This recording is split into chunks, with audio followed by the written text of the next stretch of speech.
Ladies and gentlemen, let's give it up for your fearless leader. You got it, dude. Let's go. All right. And here we go. Welcome back to the Here We Go podcast. I am Trent King. You all know Colin Phillips. Colin, how we doing today? Not too bad. Not too bad.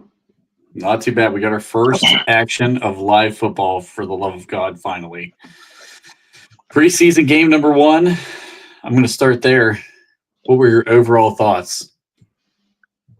Well, how about our tackles, man? Fautani looks great. Roderick Jones, I don't think looked as bad as the grades had given him. I was kind of scrolling through PFF on Monday, but I don't really judge in the preseason, really. That's my initial. Protection looked good, honestly. Kind of all the way around. I know Spencer Anderson had one where he got beat kind of bad. I was actually just kind of watching some of the All-22 before you jumped in here. I think they got to be happy with exactly what they got out of the starting offensive line in this. And then no Isaac Seumalo, so Spencer Anderson was the starting left guard in this. But I thought Mason McCormick looked pretty solid. I thought Zach Frazier's a stud. Troy Fautanu had a better game than I saw, in live action. When I watched it back, he looked really freaking good. So I agree with you, dude. The tackles are the starting point. I know that's been your big talking point throughout the entire offseason, is the team's going to go as far as the tackles. And Jacksonville, they had both of their starting edges in this game. So we get a little taste of actual action. I know they're not doing a whole lot schematically, but, still good on good in that situation with both their edges. I was happy. What was your takeaway? What was your takeaways from the offense as a whole? I really like the playbook. I'm kind of hoping that's not I'm hoping that wasn't like a smoke screen in terms of the plays that we ran and what we did on offense. We threw the ball probably 38 times, I think. Mason had 10 and Thompson had 28. So that's always good. Granted, it's preseason. That happens a lot in the preseason. You want to air it out and whatnot. But yeah, Thompson and Mason both looked good. Mason might be approaching the top backup quarterback in the league conversation. At this point, I don't know if we could discount it. He did look good in this game. There's no doubt about that. He looked good in this game. I thought I had a note for him and Skyler both. I had the same note on both of them. They were quick and they were accurate, meaning the ball got out of their hand quickly and it got out of the hand accurately to the receivers. And I thought that was probably the most telling thing about the offense is the way that both of them kind of got the ball, got out of their hand, got it to the playmaker's hands, let them do something with it. So I like Thompson there throw in the middle of the field as well. Yeah. What do you think about the Roman Wilson play? Was that the second play of the game? That in-breaking route set the guy, the defender up pretty well. Broke across the middle, got the ball in time. Nice catch. I like Roman. I told you. I think Roman's that dude. I'm not gonna say he's gonna be anything more than Antoine Randall or Randall Cobb, but I think he's a good player. I really like what I've seen. I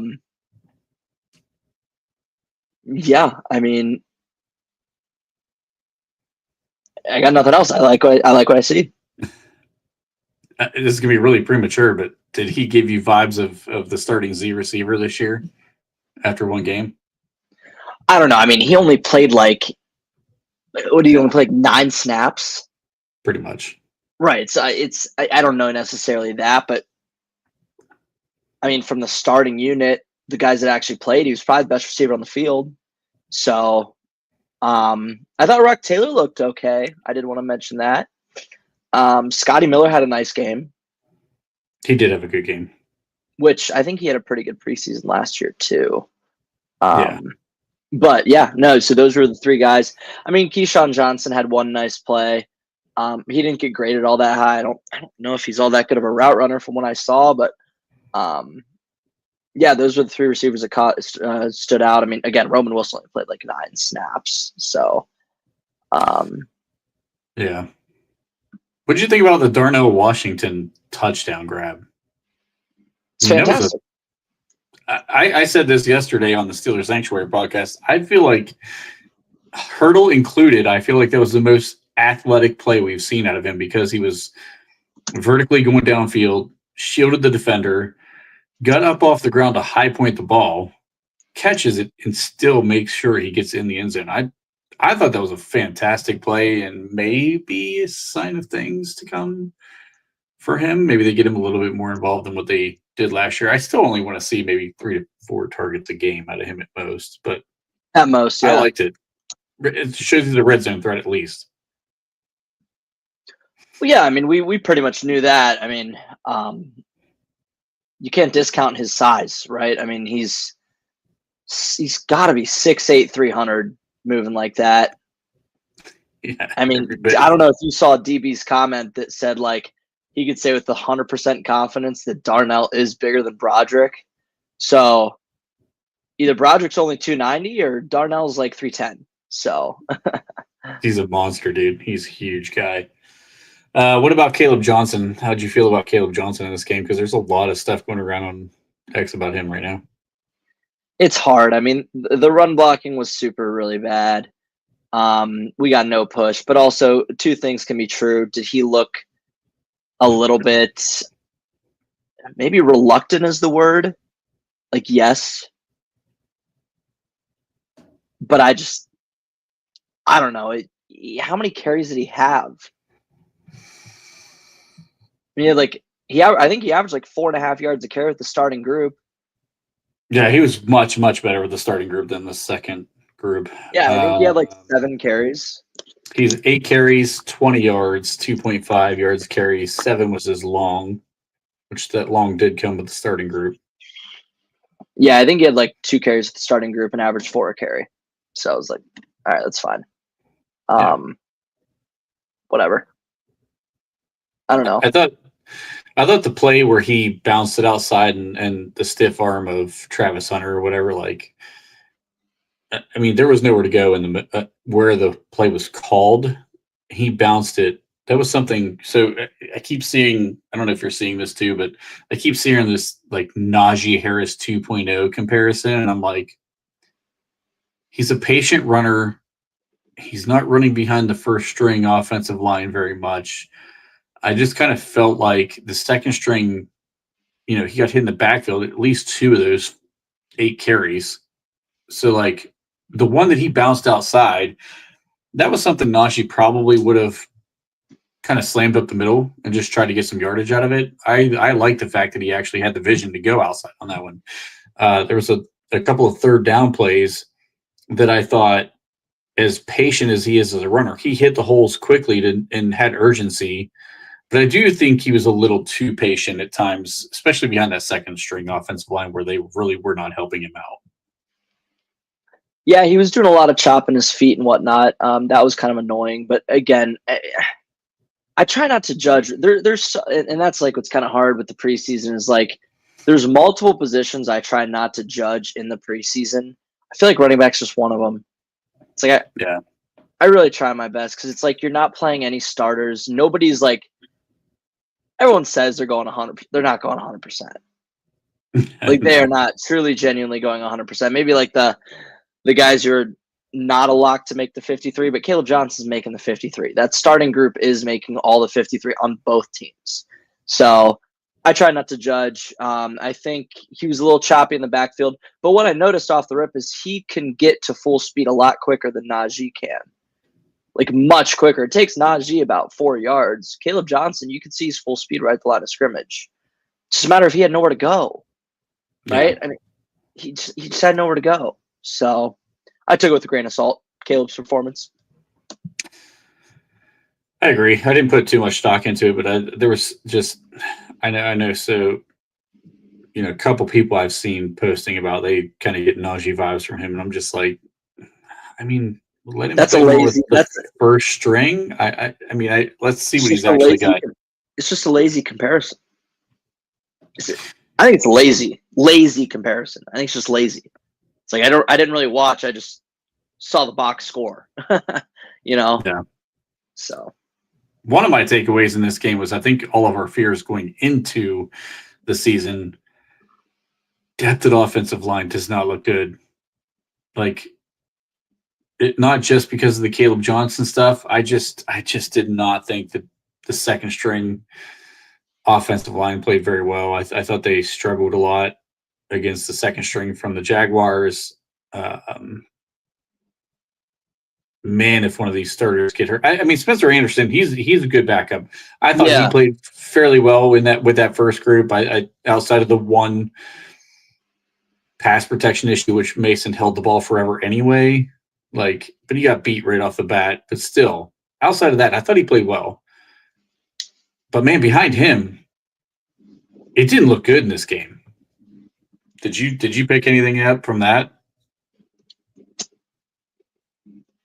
yeah, I mean, I don't know. We kind of knew going into it that our depth at the offensive line is really bad. And yeah, dude, Trent, God forbid if one of the starters gets hurt. Hopefully if it's like a guard so that Anderson can fill in seamlessly. I don't want to see Max Sharping play. I don't want to see Andrews Pete play. Sharping was terrible. Sharping's really bad. I don't want to see Andrews Pete play. He was horrible last year. There's just not a lot of great in terms of the backup line that I had to say. But they held up well enough in pass protection for Skylar Thompson and to have a really good game. So yeah, if we have to throw the ball 400 times, I'm okay with it. I mean, we'll run the ball. Okay, it's an Arthur Smith system. That's the one thing I want to be clear with. It's like we're gonna run the fucking ball. Okay. But again, it's preseason week 1, and our starters played. I think our starting offense played a cap of 15 snaps. Yeah, something like that. So Skylar Thompson, I mean, that was the best game I think I've ever seen that dude play. Is he possibly going to make a push to move Will Howard out of this QB3 spot, possibly? You can't. You just can't. You just can't. Yeah, you can't do that. It sucks. I think he'll get picked up pretty quick, but you just can't. And Will Howard is an absolute bitch for getting hurt. Straight up, fuck you. You should have been out there with the third string guys, but no, your fucking fingy hurts. Your left fucking thumb hurts. Jordan Love just played the 3 drives this previous week with a hurt little left thumb. But Will Howard's too much of a bitch to even dress. What are we doing? It's frustrating in that sense, but again, you just can't not keep him on the roster. You can't put Will Howard on the practice squad and keep Skylar Thompson. I don't think he'd make it to the practice squad. I'll be honest with you. I think if he gets cut, someone's picking that kid up. He's not making it to. No. I'm talking about Will Howard. If you cut Will Howard and you try to put him on the practice squad, he ain't making it to the practice squad. Someone's picking that kid up. Yeah, he's getting claimed somewhere. No, I agree. I agree with it, with your entire point. That's another thing I saw that Skylar Thompson's, obviously we saw it here right off the beginning of the comments. He had a great game, but I think we've seen enough from Skylar Thompson to know what he is a quarterback in the NFL. And I think you're okay cutting that guy and keeping your, sixth, even if it's a 6th round, it doesn't matter. He's still a 6th round rookie quarterback. You're going to keep him on your roster. Anybody offensively maybe that's not high on the depth chart impress you in this game? Let's see. You mentioned who did I- Scotty Miller, obviously. So I know you talked about Scotty, but anybody else outside of maybe Scotty Miller? No, I was really happy with Scotty Miller. Brandon Eccles, I liked. But guys that are super low. I really didn't watch any of the second, not really much of the second half. It was kind of just playing in the background. Preseason week one's always so fucking boring. I liked Eccles. I thought Thornhill played a good game. He did. Killebrew looks like shit, of course. Naturally. Yeah. Mark Robinson played a decent game. Yeah, YA Black, great game. He did pretty good. Sawyer looked good.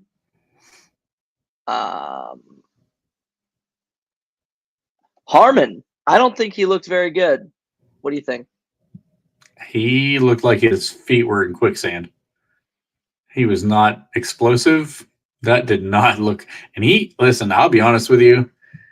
And I'm not going to like hammer him because, it's one preseason game. He's a rookie. But we anointed this dude a starter. He's playing against like second and third string guys and making no impact. But you can't not. You got to do something. YA Black looked like he had more of an impact in this game than our first round pick, which makes me a little bit nervous. Not overreacting, but a little bit nervous. And the Jaguars aren't that good. Yeah, I think they could win that division, but again, that's a moot point.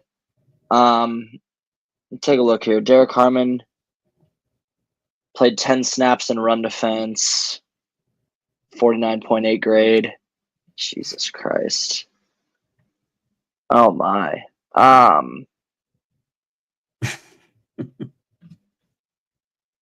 It's not getting better the further you look into it. Is that what we're saying here?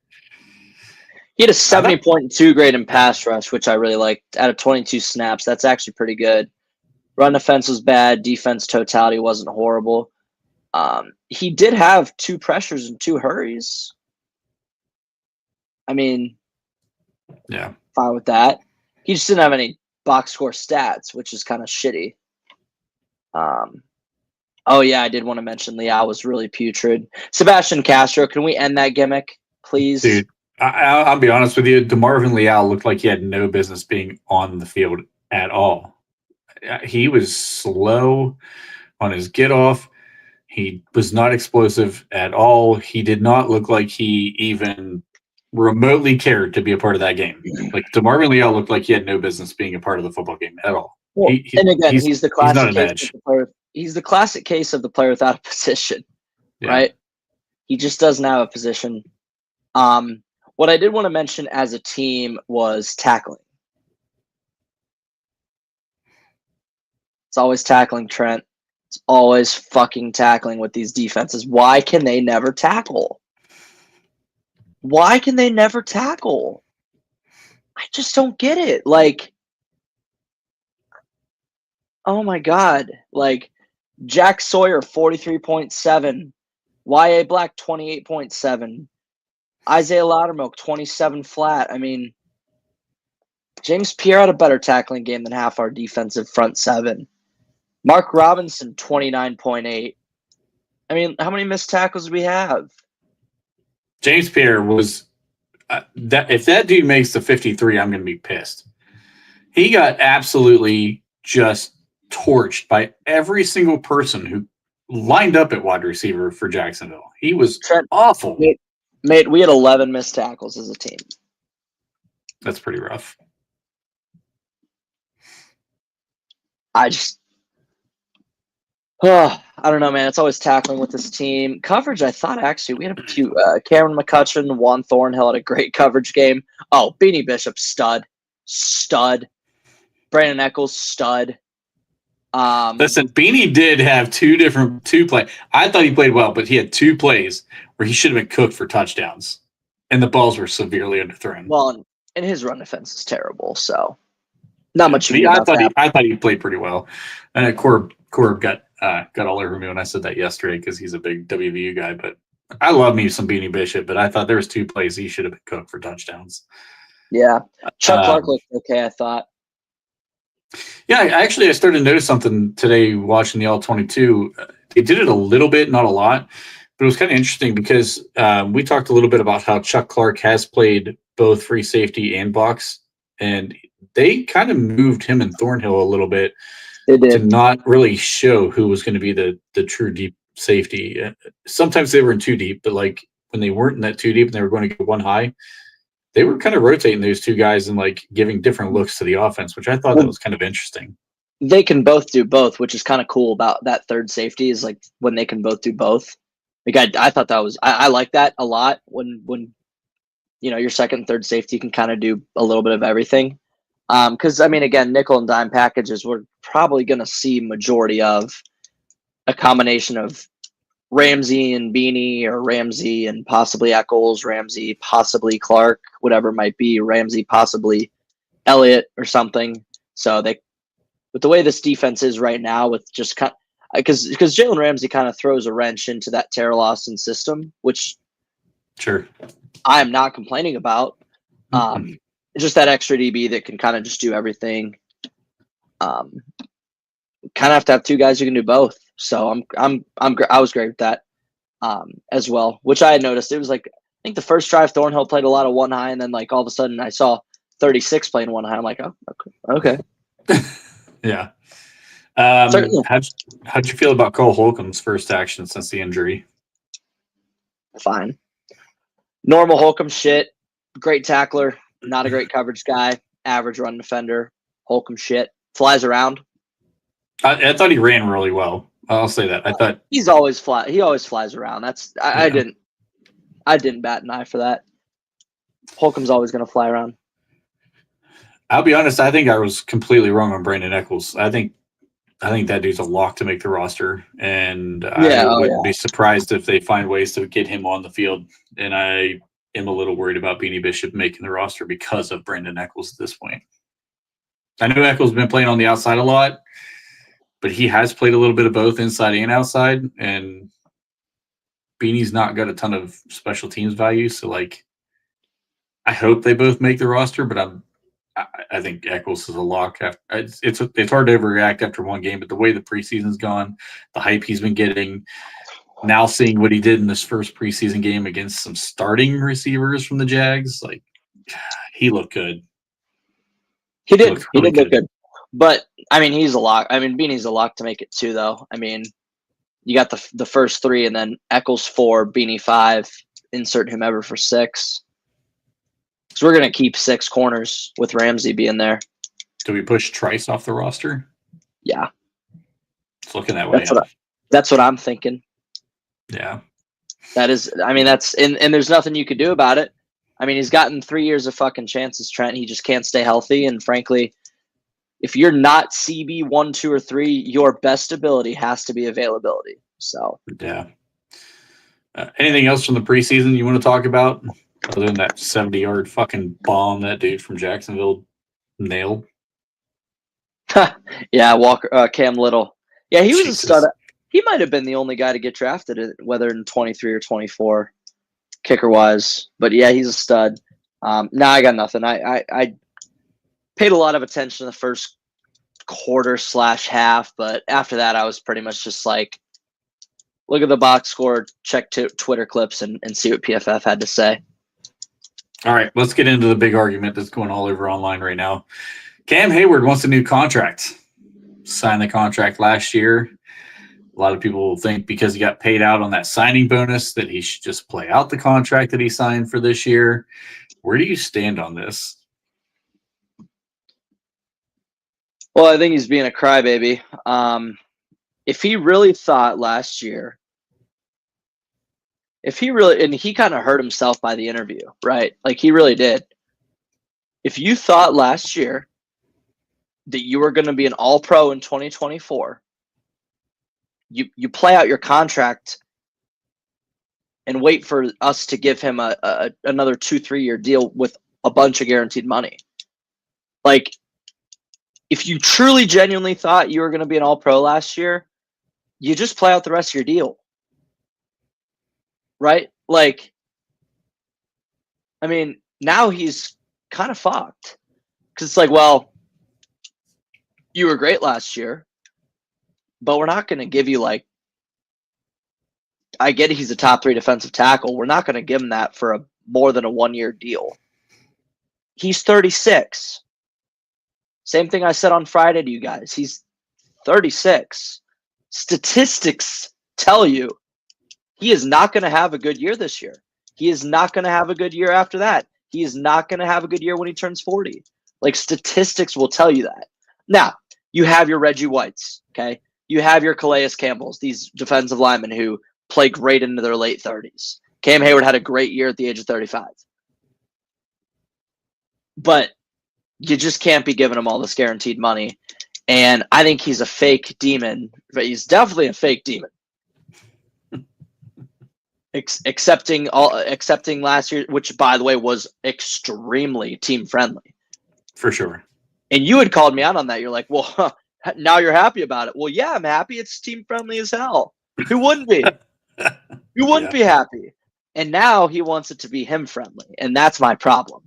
So if I'm Pittsburgh, I'm saying, hey, you can play out the rest of the deal that you agreed with. You could play, or you and your brother, see ya. All right, you ready for me to take the other side of this argument? Yeah. Okay. If the team cuts Cam Heyward before his roster bonus next year, how much money does he earn? Whatever you got guaranteed. Nothing. There's nothing guaranteed left in his contract, really. I mean, it's very minimal. I mean, like this year, Chef Khan. he's got a couple million coming to him after, what did he get, 13 something in his signing bonus this year. He's basically playing him at $15 million. If he's the third best defensive tackle in the league right now, what about his tape? I don't care about the age. What about his tape suggests he's going to go downhill? Because I'm not seeing it. I don't see anything about his tape that suggests he's slowing down. You mentioned Calais Campbell. You mentioned Reggie White. Cam Heyward has something in common with both of those guys. They are power rushers, bull rushers. He's got that, one arm that he gets out in front of you, and there's nothing you can do about it as guard. He just walks you straight back to the quarterback. He's not a speed guy, kind of like Aaron Donald was.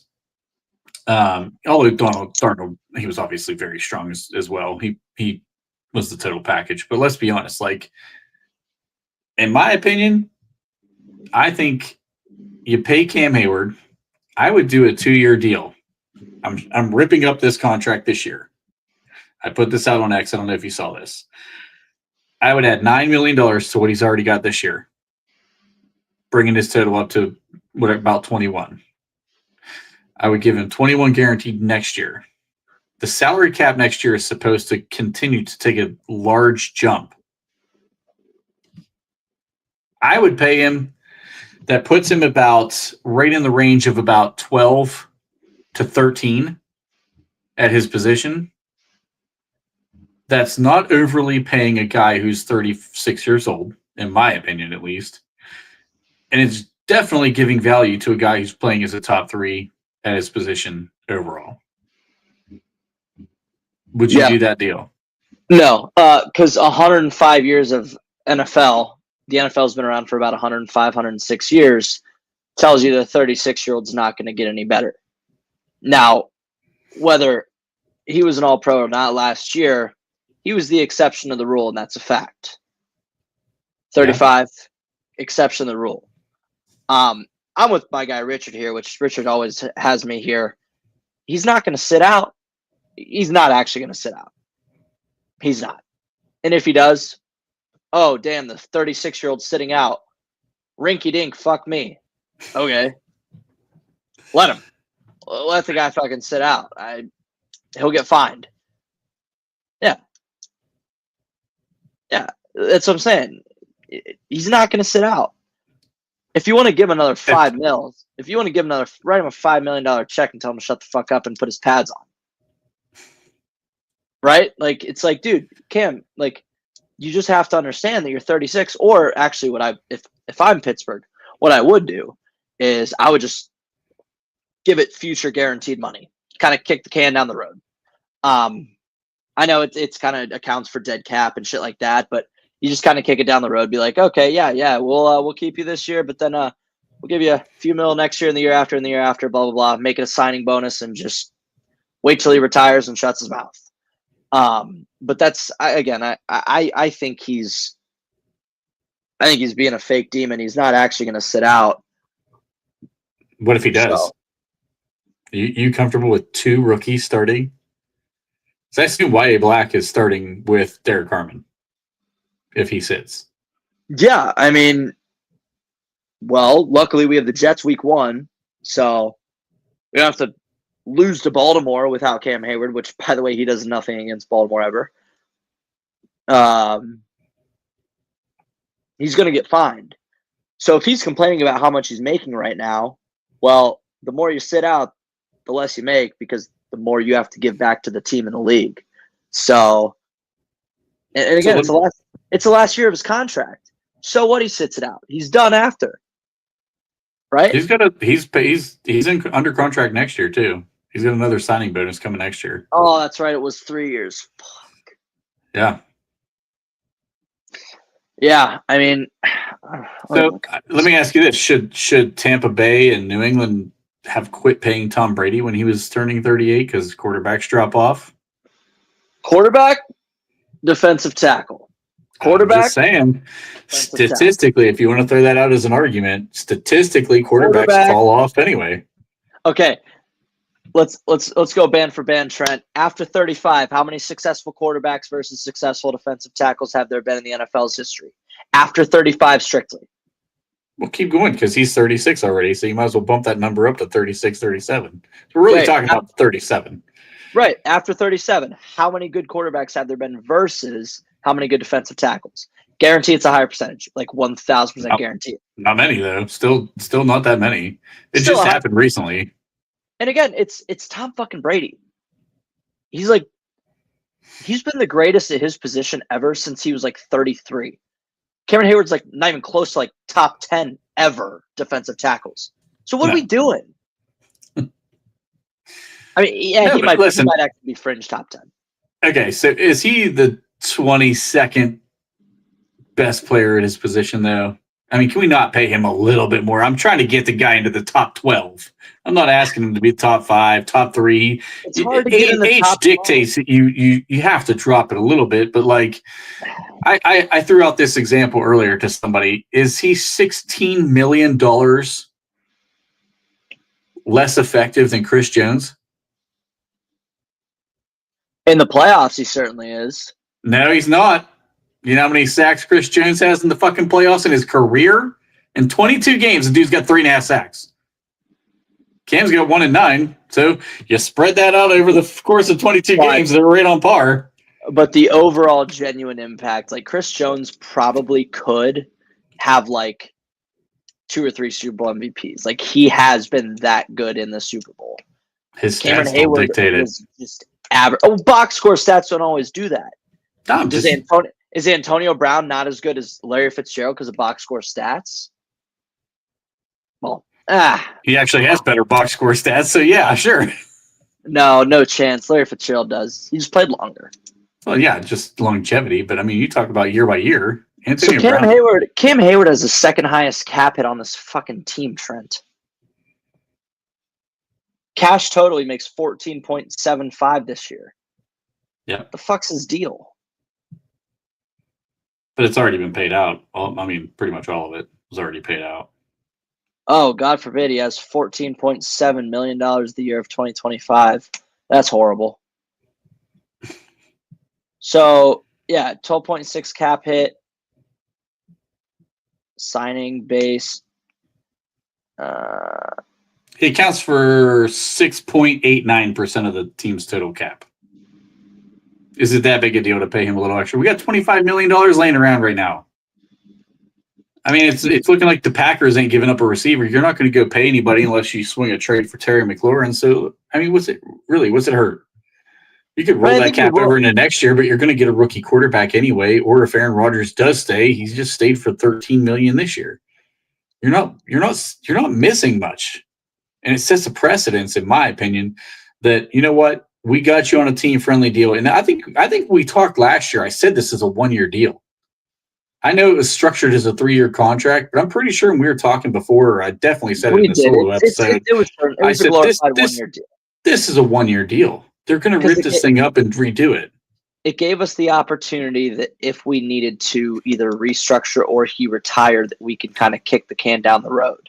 And yeah, I'm with Richard again, which, by the way, Richard, you need to comment more on these shows. It's hilarious. He's a fucking schmuck, Trent. He's being a hell of a fake demon right now. I just think you could.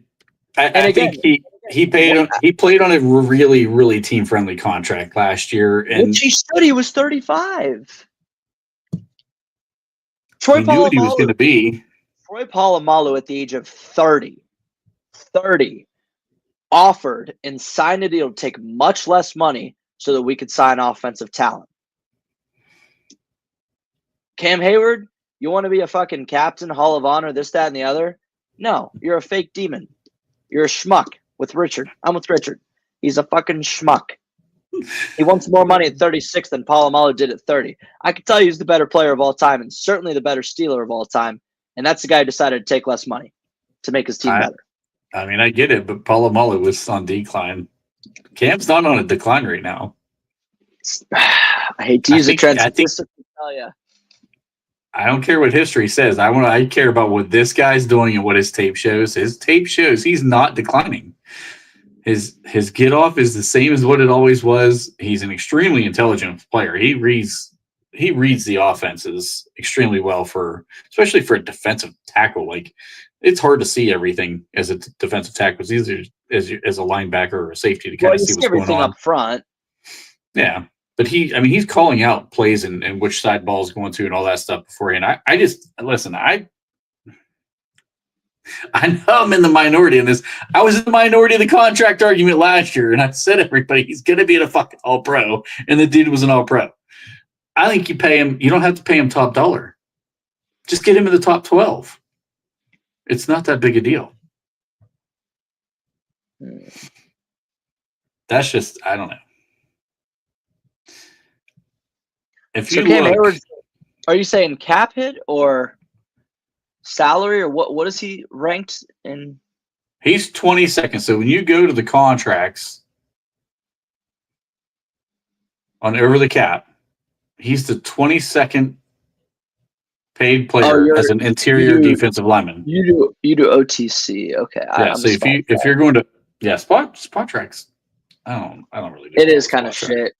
They're a knockoff, in my opinion. Yeah, but over the cap or the spot track at least is more clear, and frankly, their website is way better. Yeah.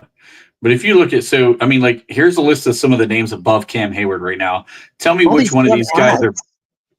Tell me which one's better. Javon Kinlaw, Javon Hargrave, Tershawn Wharton, Jonathan Allen, Ed Oliver, Vita Vea. I can't pronounce those dudes. You think Vita Vea is better than Cam Heyward? No way. Well, and also a much different system, but yeah, Vita Vea. I'd rather.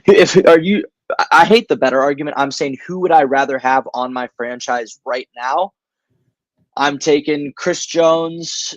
Zach Allen was a monster last year. By the way, age does come into consideration with this. Chris Jones, Zach Allen, Justin Matabike, Derek Brown, Quinn Williams, Jeffrey Simmons.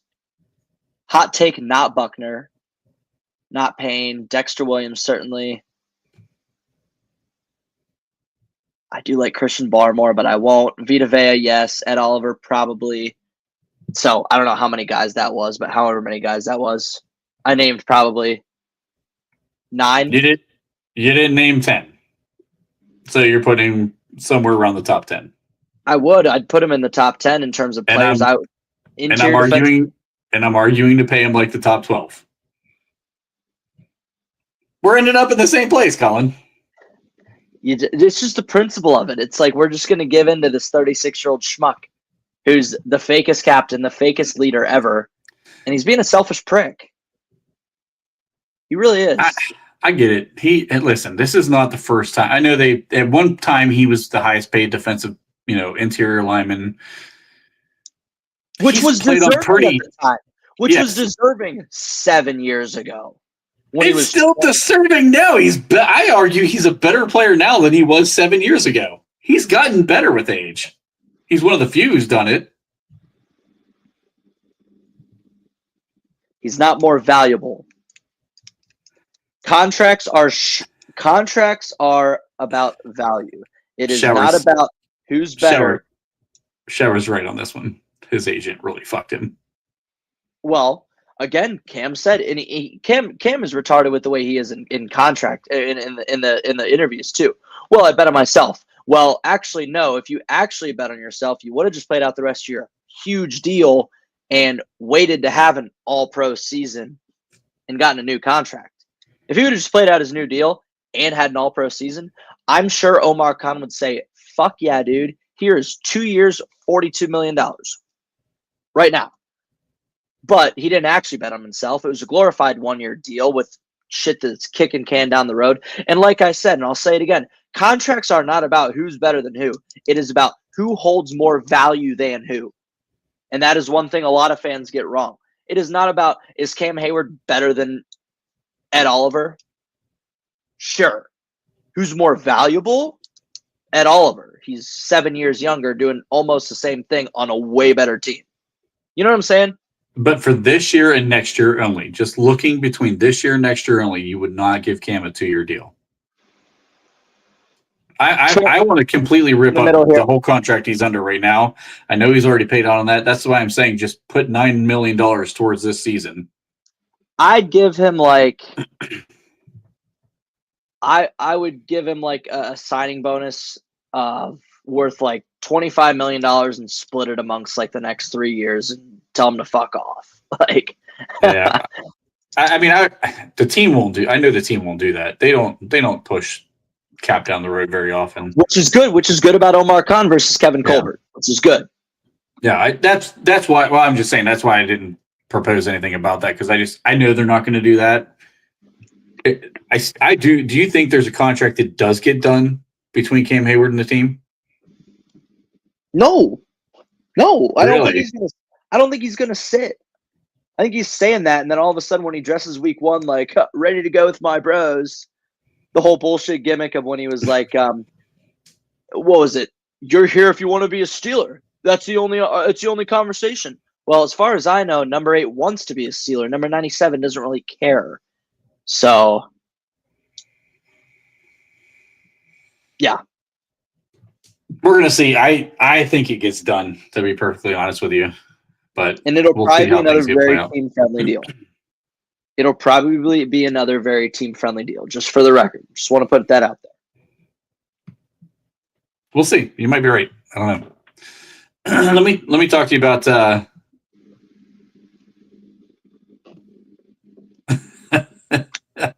Thank you. You're getting all the love in the chat about this. I'm definitely in the minority on this one. Give him a little bit of cash and tell him to go fuck himself and fuck his brother too. Like, okay, so here's one more option before I switch gears. One more option. So he does have that. I think it's like 12 million signing bonus next year. Would you just roll the $12 million signing bonus into this year and just wash out next year altogether? Basically, make this a 1-year deal. That wouldn't be a bad idea either. But then he's going to come back crying and bitching next year. So it's like it does give him one more chance to prove that at 36, he's still playing at a high level. Last year wasn't a fluke. 23, that was the one I said was the fluke because of the injury and the groin injury he dealt with. But that's another option I could see the team considering, or maybe moving like most of it, not all of it necessarily, because you're talking about he's already paid 14. If you move 12, you're paying this dude 26 million this year. That's crazy money. I mean, that puts him in the top 3. Yeah, for highest paid this year. So I don't know if you would do all of that, but you could probably move a large chunk of it. I don't know. What about one of the other things that I'm going to be honest with you, man, I'm a little concerned about the groin history with Alex Highsmith. So he had a groin issue in 21. Then he was fine. And then last year he missed his 5 games in large part due to the groin injury. Now he's out here in the spring and summer with a groin injury. How are you feeling about Alex Highsmith and his injuries coming from last year to this year?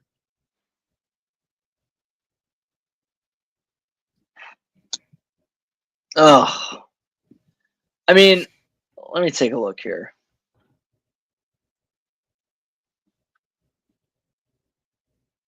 All right, let me just go right here. I'm not really too worried about it. Sorry, I just need one thing I need to do real quick. All right, one thing I just really need to do. Because Nick Herbig's waiting in the wings right now. Well, I'm trying to just look up. I'm trying to find fucking premium stats. What are we doing? I think between the reason I'm asking is because I think between the contract that was paid out to Alex Highsmith, the production that we've gotten from Alex Highsmith, and now the injuries are kind of starting to pile up between last year and already hurt now here in the summer. Like, is this something that's a soft tissue issue? For the record, that is the one thing. That is the one thing that Spot Track does better is give fucking injury transaction history. Good God. Anyway, let's see. So 2020, he played all 16 games. 2021, he missed 1 start. 22-23, he played all year. 2024, he missed 6 starts. So that is 5 times, let's go 16.5. Okay, 83 games minus what? 7? Yeah, he missed 7. Yep. So he's played in 91.5% of the games in his whole career. It's pretty fucking good for his workload. But I get it is the same injury over and over again. But I mean, if they're in the preseason, I'm not upset about it. Yeah. Like last year, it certainly came at a really bad time, and it it felt like it was like reoccurring. Like, oh my God, he keeps getting fucking hurt. Like he can't he's questionable going into every week. He was like how Cam Heyward was in 2023. Like every week was like, he's questionable, or Pickett, for fuck's sake. Pickett. Yeah. Pickett was always questionable. I start to worry whenever it's the same injury with the same body part repeatedly, because I start to wonder, like, is this like a thing that's going to start popping up all the time now? Because, the 21 was a groin. 23 or 24 last year, I mean, the majority of that was his groin. I think 4 or 5 of the 6 games, I think, was his groin. One might have been a hamstring. He missed 3 out of 6 due to a groin in 24. He missed 1 game in 21 with a groin. And he has a minor groin tweak. Right now. Right. So he pulled his groin. Actually, it's funny enough. September 21st of 2021, he pulled his groin. September 21st of 2024, he pulled his groin. Okay. Oh, yeah. Later in 24, the other 3 games was ankle. So, yeah. I mean, I'm on Draft Sharks right now for an injury history. Like they do a really good job. He only has 3 injuries in terms of history for games missed. So, really not too worried about it, I don't think. And I think they rested him last year, that final week. I think they rested him. Like Tomlin chose to rest him. Yeah. Because we were playing Cincy. How do you feel he's playing in terms of his contract right now? Is he playing up to his contract?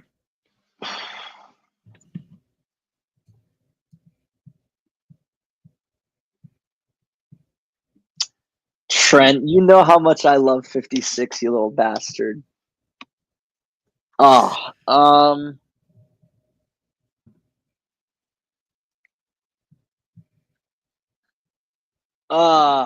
don't know. What do you think? You go first. Your turn. I don't think he's living up to it right now. You got a guy with a cap hit of around $20 million a year. He's 17. I'm trying to see where he's at on this list. So let's see. So his contract is in line with Bryce Huff, Khalil Mack, Bradley Chubb. He's Jonathan better than all Bernard. three of those guys. He is better than all three of those guys. He's better than all four. Josh Sweat, Gregory Rousseau, Trey Better. Hendrickson. Better. George Karloftis. You think he's better than Trey Hendrickson? Yeah, Trey Hendrickson had like a better run defender for sure. But is that not important anymore? It is. Edge rushing, in my opinion, is can you do both? The whole league nowadays is Should be. You have these big athletic freaks who are just monster pass rushers that are just okay in the run. Alex Highsmith's a really good run defender, and I compared him to Lamar Woodley. His sack numbers are never going to be there, but he always really, really, really produces pressures. And he does get a lot of pressure. I'll say that. He's a great run defender. Do I think he's necessarily worth what? Where is he? His average per year is 17. Oh, yes, I think he's worth $17 million a year. Absolutely. Absolutely, I think he's worth 17. Do I think Josh Sweat is worth 19? Jonathan Greenard, 19. Rousseau, 20. Hendrickson, 21. Karloftis, 22. Van Ginkel, 23. Rashawn Gary, 24. By the way, that was a fleece. Do you think he's better than Brian Burns, Trent? He's definitely not. Off this list here, he's definitely not $11 million worse. So I'm saying, yeah, I think Brian Burns is so fucking overrated. Dude. He's so overrated. So is Josh Hines Allen. So is Montez Sweat. God, there's a lot of overrated edge rushers in this league. Fuck. Well, that's just teams. Edge rushers. Yeah, that's just kind of teams just kind of giving into. That's just teams giving into the position. These guys aren't actually worth that because Will Anderson and Aiden Hutchinson would make twice as much as they do. Thibodeau does suck. Tyree Wilson, God, how about that draft pick? Yeah, now I'm just getting into the rookies. How about the Commanders? Von Miller, 1 year, $6.1 million. Yeah, I'll say this. I keep seeing so many people talking about how like, Alex Highsmith's expendable, and I know I've like kind of mentioned that question to you a couple different times just to kind of like gauge your interest on it. But like, Alex does a lot of things really well. He's paid as the 19th best edge rusher in the league, and I think he's like 11. So yeah, he is certainly playing to his contract. Yeah, he's not getting the sack numbers you want. Certainly, but he does produce a lot of pressure. He does do a lot of pressure. I think he is a very underrated run defender. I agree with you on that one. I think he holds his weight there probably more than anything. And Herbig is way better as a pass rusher. I'll say that because that's horrible run defender, and it doesn't even make it close. If Herbig really takes a huge step forward as a run defender this season, I'd be fine trading Alex Highsmith because I think Herbig's just that good as a pass rusher. He never will. Though, he's undersized. Right. He's small and he's got really, really short arms. So he just never will.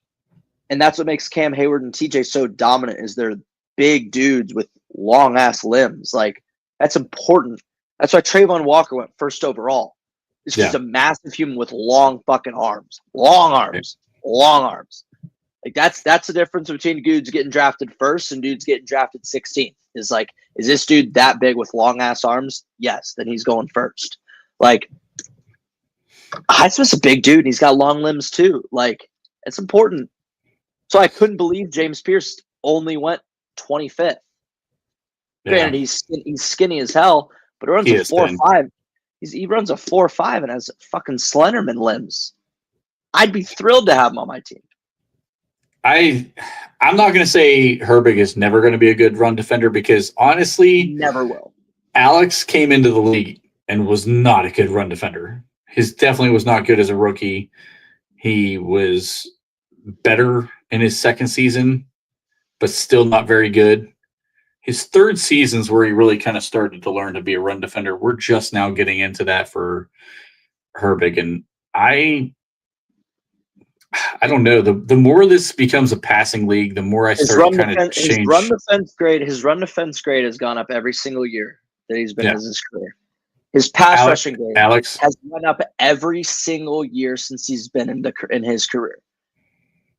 He had 48 pressures last year, the second most of his entire career. 2023, he was just obnoxious. He had 69 total pressures. He had 7 sacks, 9 hits, 33 hurries. Again, second most in his career. I don't care about hurries. I'll be honest with you. If you're 2.5% missed tackle percentage in last year, 10.3% his entire career, which is insane. 26 run stops. I mean, the guy's premium stats are absurd. He should be making $25 million a year. Alex. Oh, it's 7 funny. penalties. It's funny because a lot of Steeler fans defend Alex Highsmith because of these advanced analytics. It's the same stats that Myles Garrett does. Like, he doesn't finish. Alex doesn't finish. Like, I don't care about pressures. Give me quarterback hits where you put the motherfucker on the ground. That's the stat I care about. If you're just rushing the throw a little bit, that's subjective sometimes. Myles Garrett has like 10% more quarterback hits than TJ Watt does. Myles Garrett is the better pass rusher. That is a totally casual argument that people think TJ Watt's a better pass rusher. Now, is he the better edge rusher? Certainly.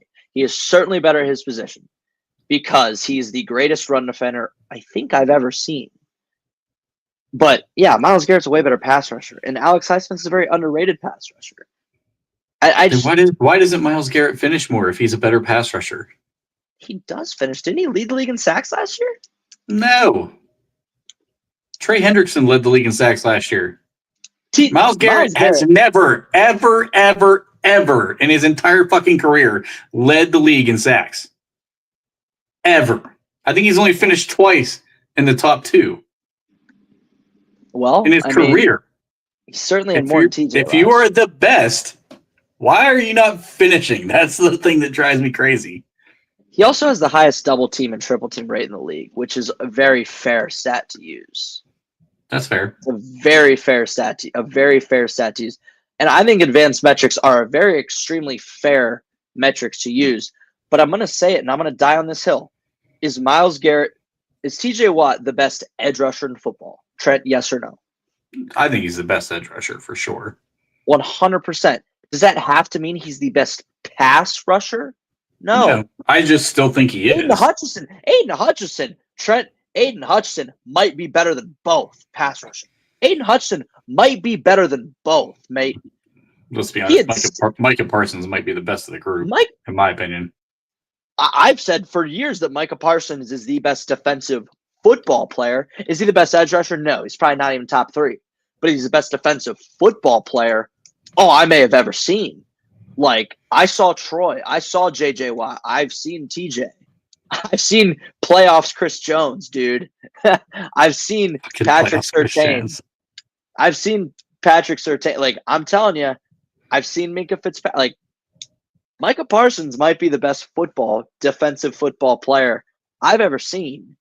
But yeah, no, TJ Watt is certainly the better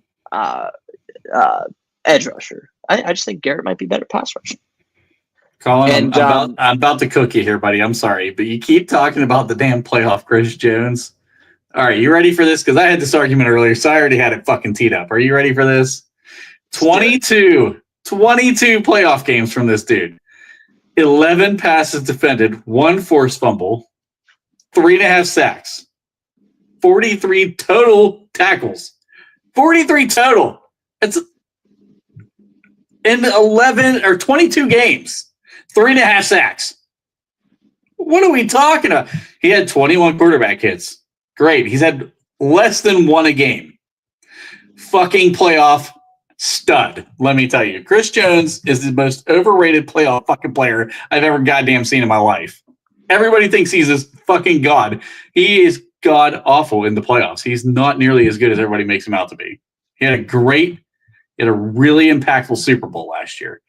Outside of that, he ain't done shit. Nothing. He had 5 total tackles in the entire playoffs. He had 3 games last year. 5 tackles, 0 sacks, 0 passes defended, 0 forced fumbles. It's zeros across the board. He just has some quarterback pressures. Hey, Trent. TJ Watt had 4 more quarterback hits than Myles Garrett last year. And his double team, I know his chip rate was higher. I don't know, his double team rate probably wasn't, but his chip rate was higher. But I can see. That part kind of gets me too, is I have a hard time with that argument because the wide 9. Trent, bro, Trey Hendrickson had a fucking he had a 65.9 run defense grade last year. TJ Watt was 91.4. Jesus. Yeah, TJ Watt had the best run defense in the NFL by 3.4 metric points. It's just not fair. And Alex Highsmith was 7th. Alex Highsmith also had the highest tackling grade in the NFL, entire NFL.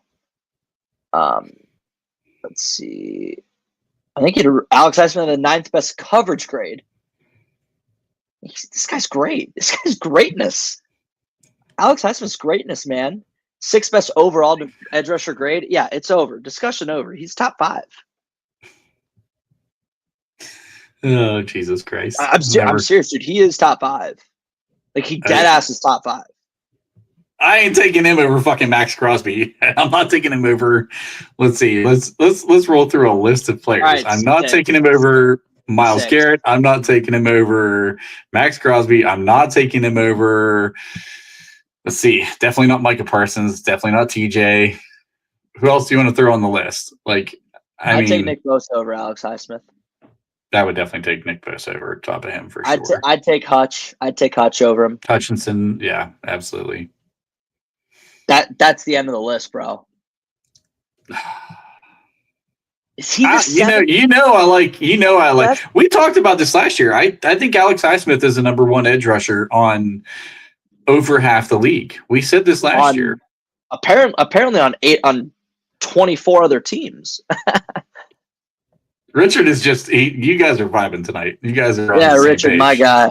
Yeah, I mean this guy is greatness. Like I will say the one thing that I wish people did less of was like the whole PFF shits on the Steelers gimmick. Alex Highsmith is like the PFF god. Great defensive grade, amazing run defense, great tackler, great pass rusher, great coverage guy. He's a PFF monster. Like, he is. Damn. Sorry. Damn. Richard says he's bailing on you. Trey Hendrickson has had the 7th worst missed tackle percentage in the league last year. Depoy. Okay. Can I just say this? Yeah, Trey Hendrickson is strictly a pass rush specialist. He should not even be a 3-down player. I'll be honest. All right, let me look at pass rush because I'm actually curious. Like, he is not good. Like outside of the pass rush. Oh, certainly, he's a terrible run defender. He's overrated. Oh, certainly, and he ain't getting all that money. And he wants top dollar. I don't blame Cincinnati for because I wouldn't pay that motherfucker either. He's what is he a year younger than TJ? He's 30. I think Hendrickson's 30. So I think Garrett. Yeah, I think is 30, but he and TJ came out the same year. Hendrickson, I think, came the year behind them. Yeah, TJ and Miles came out in 17. I think Hendrickson came out in 18 out of FAU.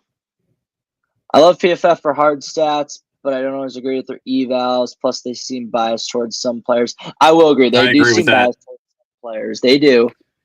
Yeah, They do. you I know wish what? I had It's a gimmick, I think, to sell their like subscription stuff. Like they stir up controversy to get their fucking name out there.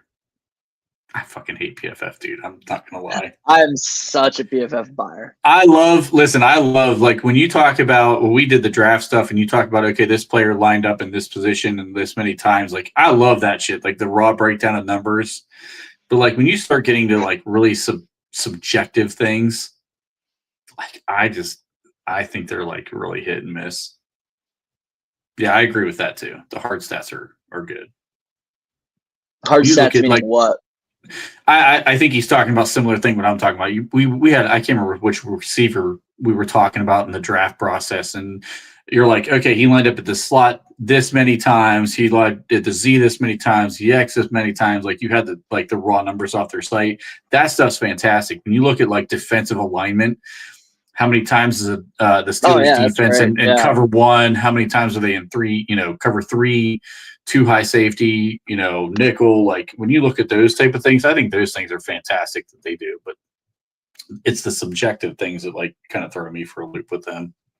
Their grading system sucks, but it's good for literally the hard stats and stuff. Just being like, hey, well, no, actually, Calvin Austin actually lined up this many times in the slot versus the worst argument of all time. The worst argument of all time that I've had to disprove with PFF numerous times is that Amon-Ra is a slot merchant. You know how false that is? Guess what percentage of times he lined up in the slot last year? Percentage. I don't even know. I'm probably going to get it wrong because I've never looked at it. 70? 53.5, Trent. He lined up in the slot in only 53.5% of his snaps. That's like Johnny Smith. I mean, we talked about you brought his stats up whenever the trade went through. Johnny Smith is a tight end. I mean, he was overwhelmingly a slot receiver in his alignments in Miami. And then, honestly, he lined up at the Z more than he lined up as an end line tight end. It was close, but he still had more numbers. He's a straight-up move tight end, and that's what he always has been and should be. That's why, like, New England having him on the end line all the time was so puzzling. Like, when he signed that huge 2-year deal with New England and everyone's like, oh, this guy sucks, it didn't work out. It's like, no. He's a 6'1", 230-pound end line tight end. That is never going to work, like ever. Right. But yep. All right, man. That's all I had tonight. Do you have anything else you want to add? All good. All right. Well, for all of you still watching, as always, like, share, and subscribe. Get some more people in here for me. Richard, my guy. Follow my Twitter, bro. There you go. Throw it out there. Throw your Twitter handle out there. Oh, it's Philsburg2. So I'll put that in there. Yeah, my guy. He gave you the old thumbs up. All right, guys. Appreciate you watching. We'll see you next week. Have a good one. All right. See you, buddy. Dave, this conversation can serve no purpose anymore. Goodbye. You're still here? It's over. Go home.